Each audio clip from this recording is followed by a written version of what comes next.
Panic alarms given to all new MPs over safety fears. After an unprecedented rise in the number of threats and a gun attack on Trump, it triggers a dramatic increase in Westminster security measures. Now, they've all been given these devices supplied as part of their Commons welcome pack, and this is a first in doing so. It does.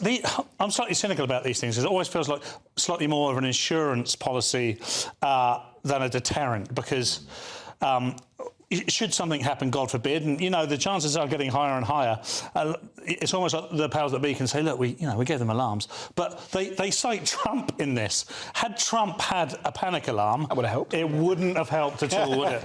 Absolutely no help whatsoever. So actual policing might have helped in the Trump incident, and I dare say policing will need to be beefed up around MPs, because it is so divisive and so emotional now that people and you know, perhaps we play our part in that. I don't know. We try to be as humorous as possible. Yeah, I mean, some of the stuff you stay off air, Steve, it really does roll me up. Always off air. But yeah, I mean, I think there's a serious point behind this, and has it got any worse than it has in the past? It feels like it, doesn't it? Yeah. Social media definitely seems to spark things. MPs are much more available. You can tell where they are at any given point in time most of the time now because of their social media accounts.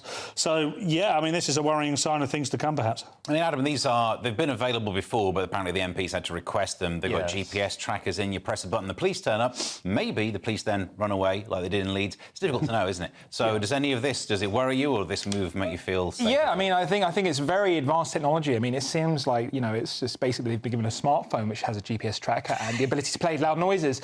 Loud noises have always made me feel safe when I'm in imminent danger. Yeah. You know? I think it's too little too late for me, I think, personally. I think we do need, I'd rather sort of have police sort of enforced and be I guess, supported by the community. But I also just think that is it really going to do much? I don't think it is.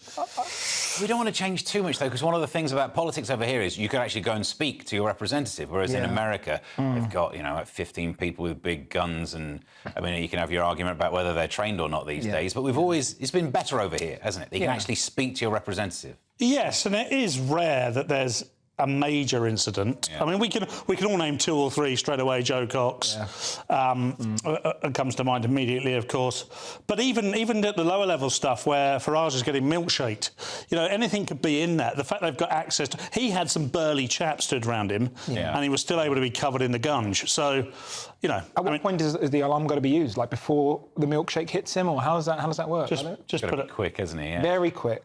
It's almost like an umbrella would be more useful than one of those pop-up ones. A GPS umbrella. Here we go. We'll trademark that.